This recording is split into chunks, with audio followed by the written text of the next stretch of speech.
Hi everyone, good day.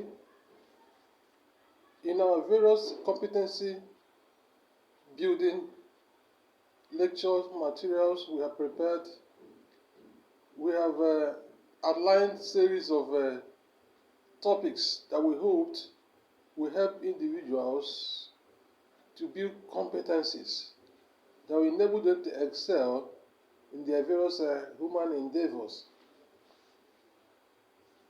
Among these various topics we have designed, today we shall be looking at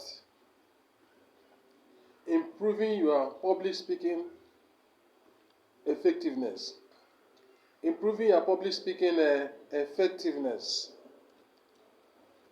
Therefore, in our discussion of today, we shall look at essentials of public speaking.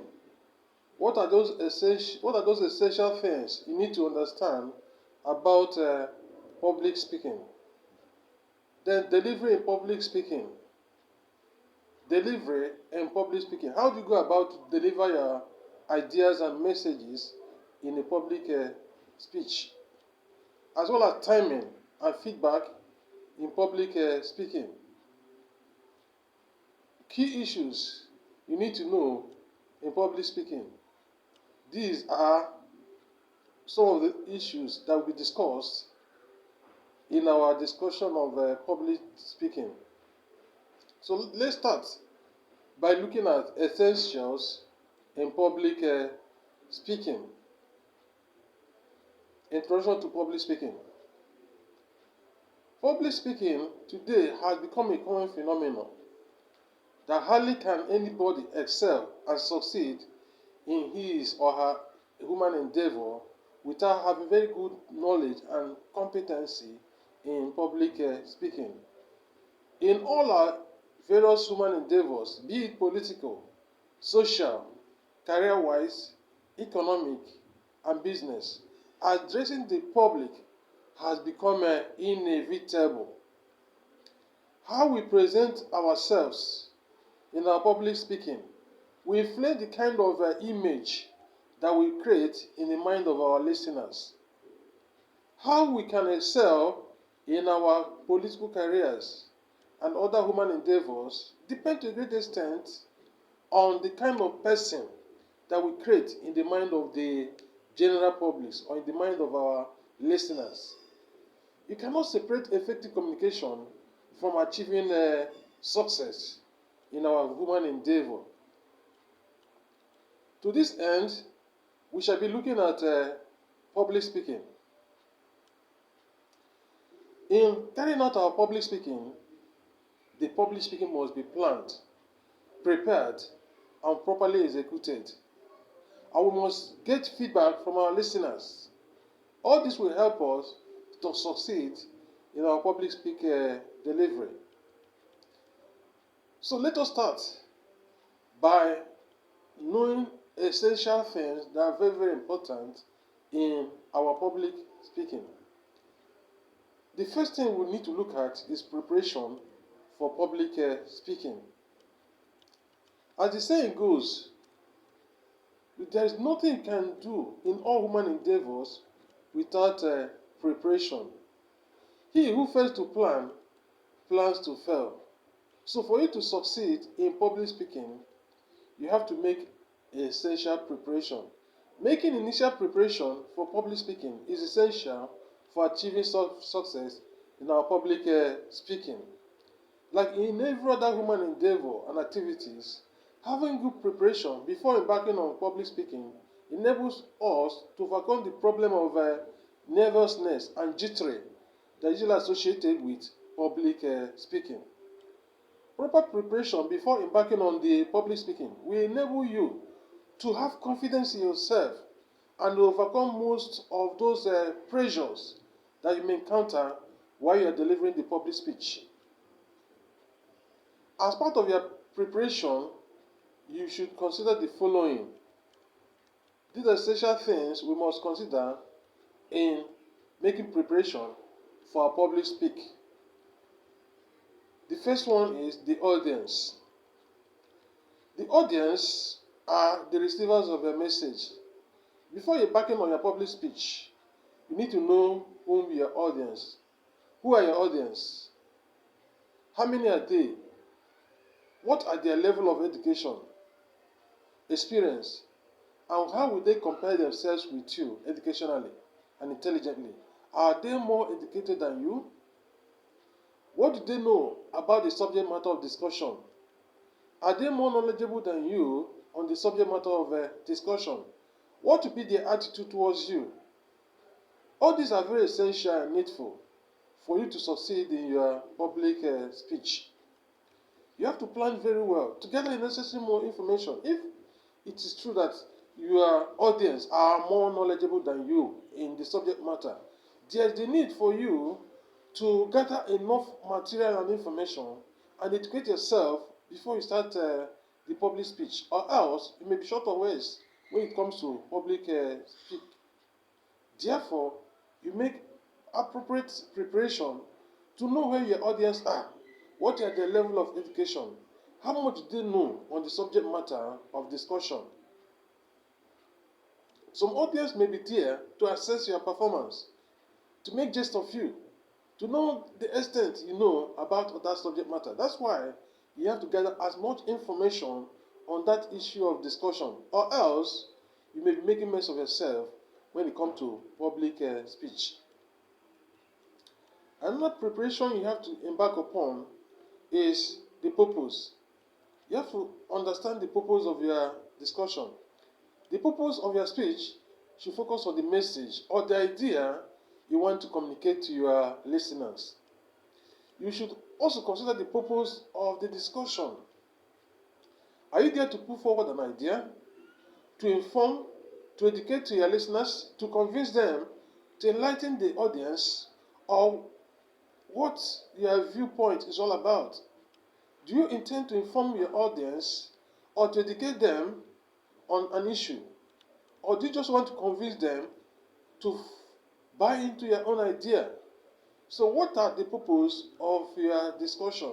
You should have this at the back of your mind before you start engaging in your public speak. Another thing you have to equally be aware of is information gathering. We said it before that in a situation whereby the audience are more knowledgeable than you in the subject matter of discussion, you have to gather as much information as possible. You need sufficient and relevant information in your public speaking. As part of your preparation for the public speaking, you should gather as much information and materials on the subject matter, possibly from your previous discussions with others, from your past experience, works, education, or knowledge, from journals, from materials, documents, and other relevant works produced by you or other people in the time past. You should gather as much knowledge about the subject matter as possible.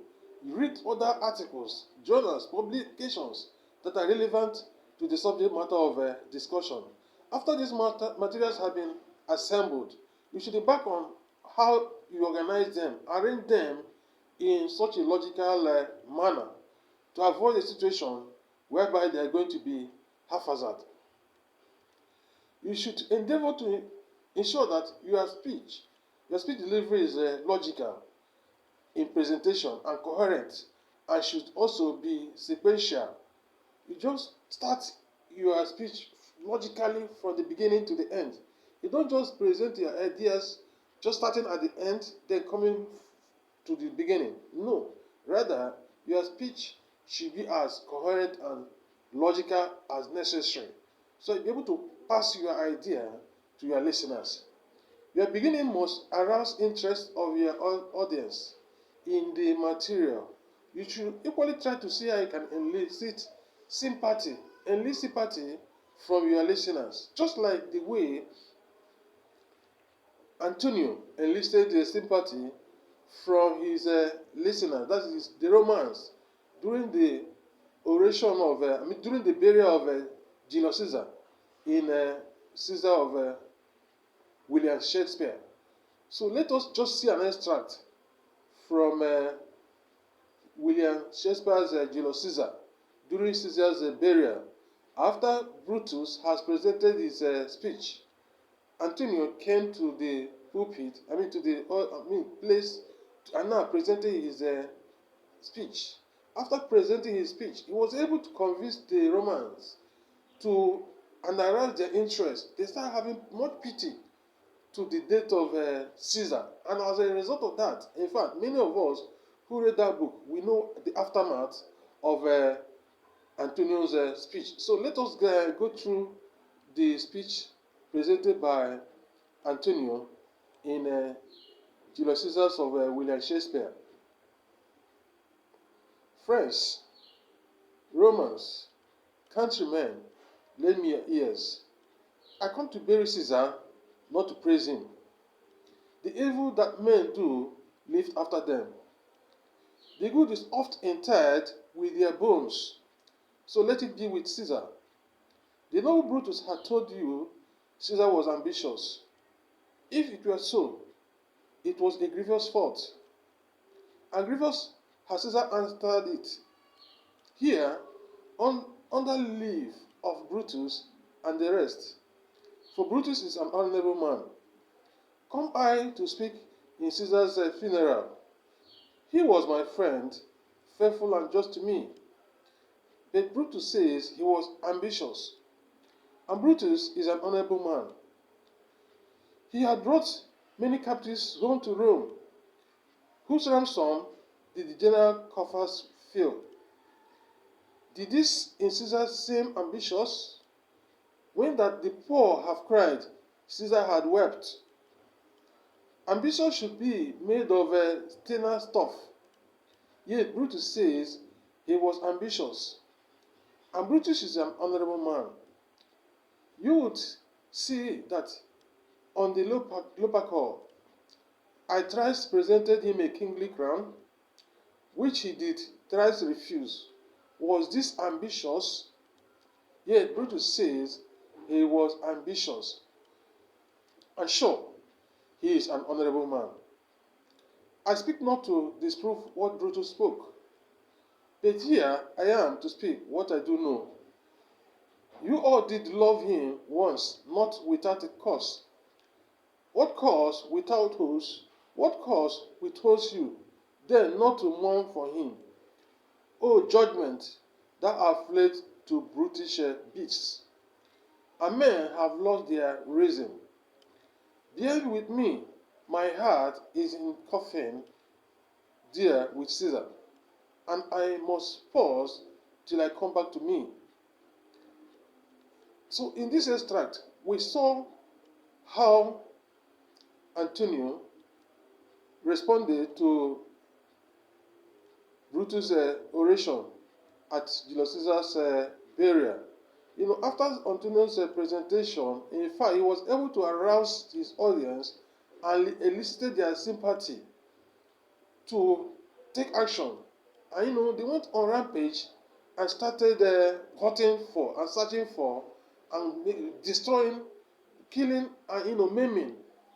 So many of us that read this book, Julius Caesar, would have known the aftermath of Antonio's oration at Caesar's burial. So what we're trying to say here is this: you should try as possibly to arouse the audience sympathy in your speech. You should not prolong your speech to avoid unintended errors and mistakes. What you said during your conclusion will be enduring in the minds of your audience, and it is this that will leave impression about you in the minds of your listeners. You can end your discussion by summarizing the key points of your discussion on what you want the audience to have in the back of their mind when they go home. Repetition is an essential part of good spoken words.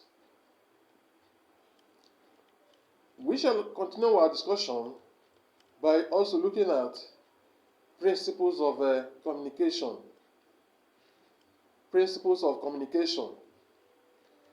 To enable the listener in public speaking gather much information about what we are saying, there are some principles that are very essential. To enable the speaker in public speaking to achieve the intended purpose in public delivery, the speaker must understand the elements of effective communication and observe the following principles of communication. Without observing these principles, it will be very difficult to achieve the objectives of public speaking. So in this our section, we shall also look at the principles of effective communication, which include the following: the elements of effective communication. For us to be able to achieve our intended objectives in every communication, including public speaking, we must observe the following factors that are essential in communication processes. These factors include the following. Number one, the source. Every communication must originate from somewhere. Source denotes the originator of the message that is to be conveyed to the listener. It is the source that encodes the message in the form that the receiver will receive it. The source denotes the writer or the speaker or the originator of the message. So whoever that originates the message is known as the source. So in every communication, there must be the source of the message.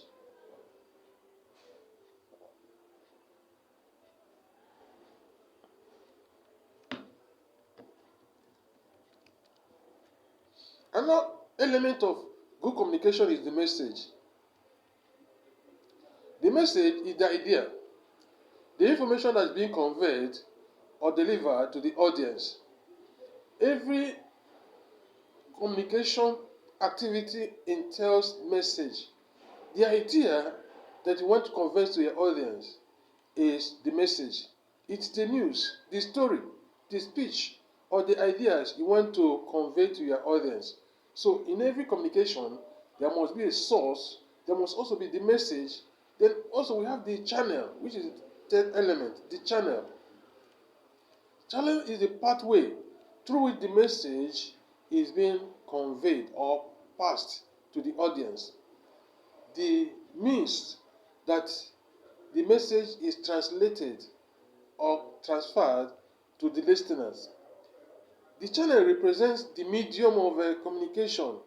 In public speaking, the medium is usually on a face-to-face oral communication through which the message is conveyed to the audience. The fourth element of communication is the receiver. The receiver is the person or the audience that the message is intended for. These are the audience, that's the target audience, the people that are to receive the message. They are the audience who are being targeted during the delivery of the message. The receiver is the intended audience for your message, the listeners of your speech in public speaking. So, the people that are going to listen to you, the receiver of your message, are those referred to as your receiver. Those that will be impacted by your message, these are your receiver. Another element of communication is feedback. The feedback. Feedback is the information that flows from the receivers or the audience to the source in a communication process. It is indication or it is the reaction from the receivers of the message during or after your communication. How did they receive your message? Did they support your idea? Did they buy into your idea? In fact, after you have communicated with your audience, the feedback is the information that flows from your listeners and then back to you. And with such information, you will be able to know whether the receivers got the message you are trying to convey or the process was a waste of time.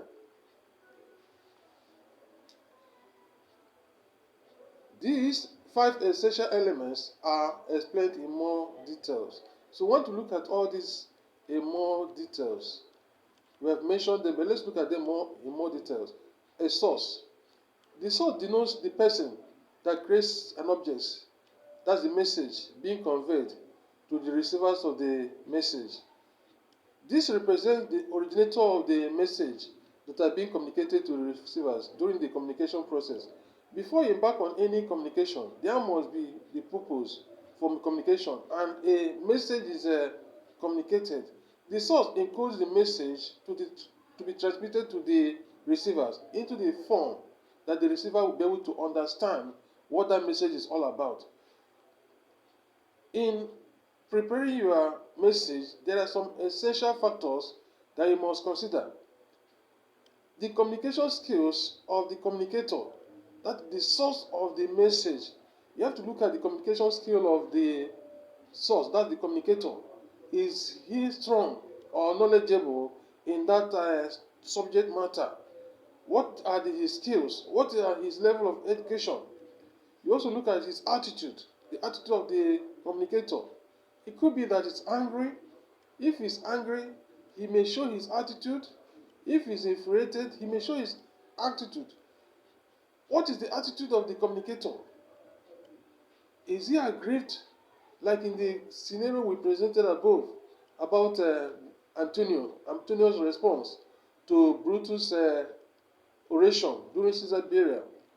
Antonio was aggrieved. He was aggrieved, and his attitude was what? Portrayed in the message that he presented. Another thing you have to equally consider is the knowledge of the originator, the knowledge of the person that is preparing the message. Is he knowledgeable in the subject matter? What is the level of education? Another thing you have to equally consider is his position within the social cultural group. How do people respect him? What is the level of income within the society? Is he being highly respected? Is he a highly placed person within the society? If that guy, the person that is making the presentation, is highly placed in the society, in fact, whatever he says will be taken with what? Seriousness. Another thing we have to look at is a communication skill. The communication skills possessed by the source will determine the quality of the message being delivered as well as the achievement of the purpose of the communication. Lack of good communication skill will definitely mar the communication effectiveness. According to Nwosu and Idemile, to send a message that expresses the purpose of our communication, we must possess the necessary skill. If we are to write our message before the speech proper, we must have enough vocabulary adequate to express our ideas to others. Before you can communicate effectively, you must have very sound communication skill. You must have very good understanding of the language that you're communicating in. Your communication skill must not be porous.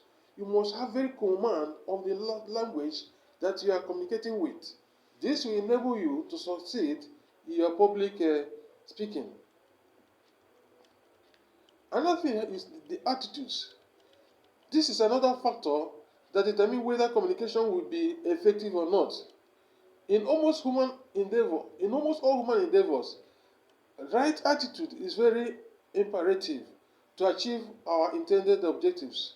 The attitude of a communication source affects the way in which he communicates. Our attitude can make or mar the effectiveness of communication. The source attitude affects communication in three different ways. Our attitude will affect our communication in three different ways. Number one, firstly, his attitude towards himself. The source attitude towards himself could positively or negatively affect the communication. If a source has a negative attitude towards himself, and if he lacks self-confidence, that will affect his communication. His ability to convey his idea to his audience will be inhibited. He will become jittery and non-coordinated in presentation of his speech. For a writer or a communicator to get self-confidence, he must do a lot of writing and speaking before the delivery of the speech. Then, apart from attitude towards himself, also attitude towards the subject matter. In every communication, there must be a subject matter of communication. This focuses on the content or the idea of the message, what you want to communicate. If the writer or communicator has a negative attitude towards the subject matter, if he does not like the subject matter, His attitudes will come through in his writing and presentation. His message will not be convincing enough. For example, if the subject matter of discussion is legalization of abortion and the speaker has negative attitude towards the legalization of abortion, he will be so critical about the subject matter. The matter causes and the major causes of negative attitude towards a subject matter is when the writer or speaker does not share the same ideology on the topic that are being discussed. When the presenter is not in line, no, is not in consonance with the matter that is being discussed, or is critical about the subject matter, his presentation will also show in that discussion. Then we have attitudes towards the audience. The source attitude towards the audience, that is his listeners or readers, that is his dispositions, feelings, his love and hatred towards the audience will affect his communication behavior. Sorry, excuse me.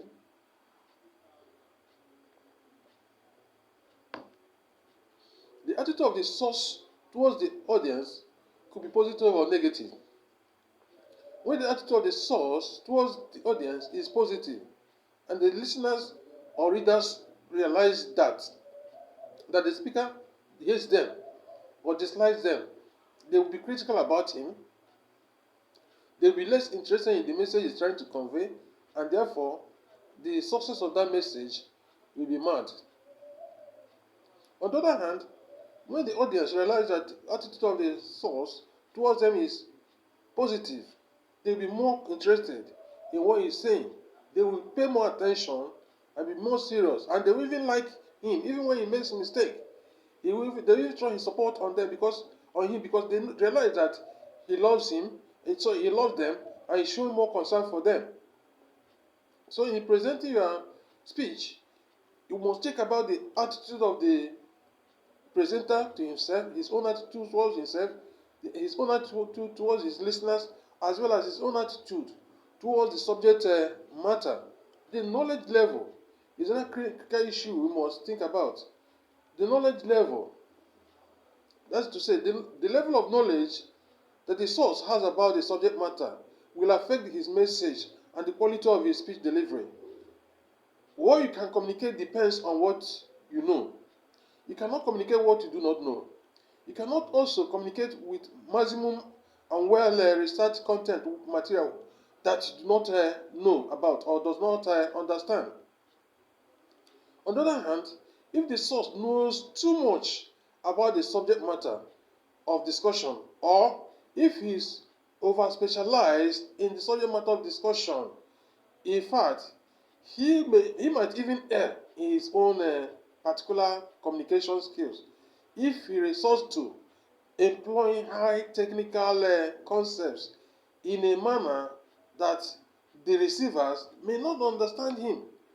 So you must gauge the knowledge level of your listeners in a situation whereby the presenter have high technical knowledge about the subject matter. If he starts employing those technical languages relevant to his area of specialization and bring it in the course of discussion, especially when he's talking with mediocres or people who doesn't have good knowledge and understanding about that subject matter, in fact, he may even err. He may confuse his listeners. So you must also think about the level of knowledge and understanding that are being possessed currently by your listeners. So you don't present all those jargons. Think about it. In a situation whereby a medical doctor who is talking to the general public start using those medical technical languages, he will confuse his listeners. His listeners will not understand him. So for you to communicate effectively in a public speaking, you must use the languages that will be understood by your audience. So for you to communicate effectively, as we have said, you must have appropriate knowledge.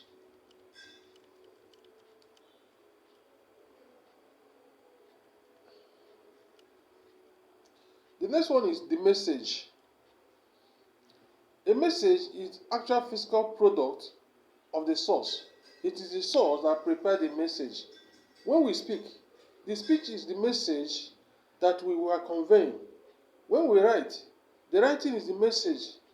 When we paint, the picture is the message.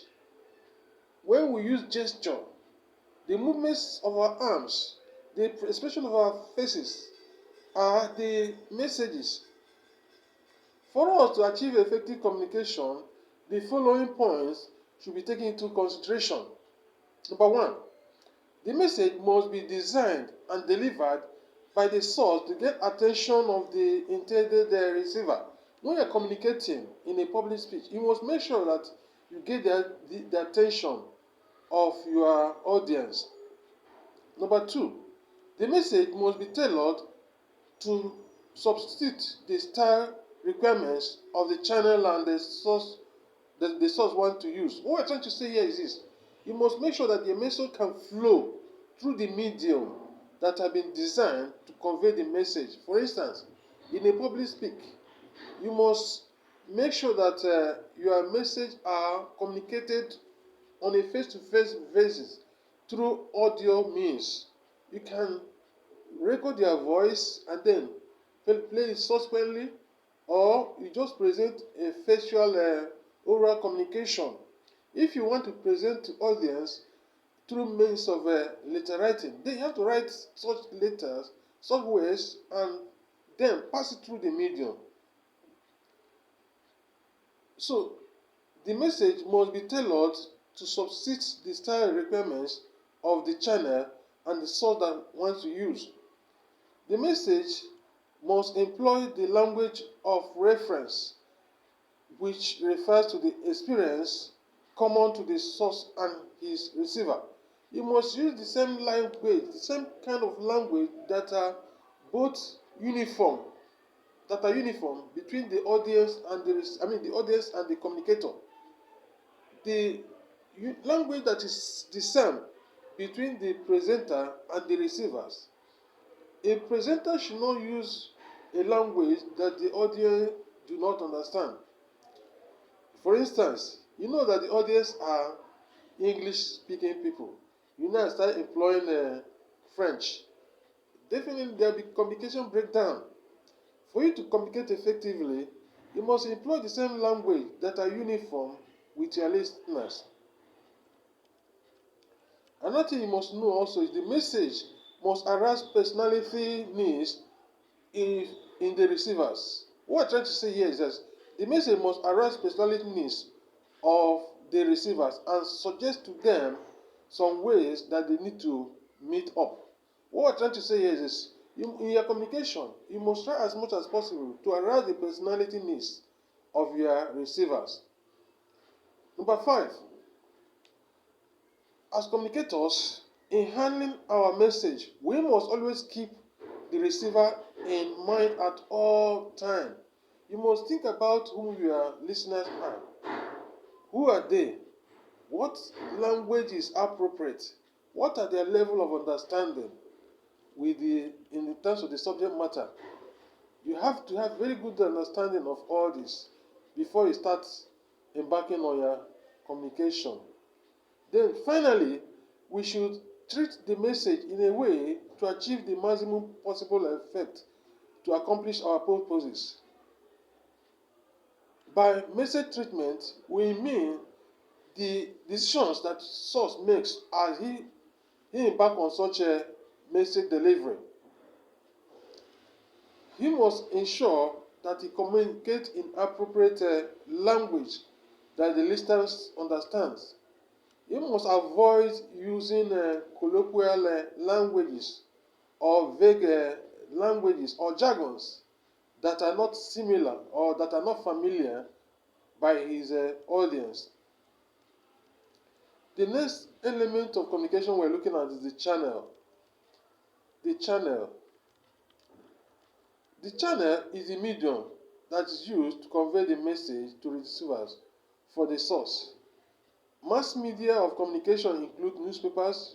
These are among the various communication channels: newspapers, magazines, and other print media, electronic media such as radio, television, film, and other audio visual media. Then we also have channels of communication like using face-to-face communication, newspapers, magazines. We also have newsletters, press releases, film slides, audiovisual message, closed-circuit television, and video cassettes. These are all medium of communication. Then until recently, we have the internet and company websites. All these are various medium of communication. We are going to stop here. Subsequently, we shall continue with the other elements of communication.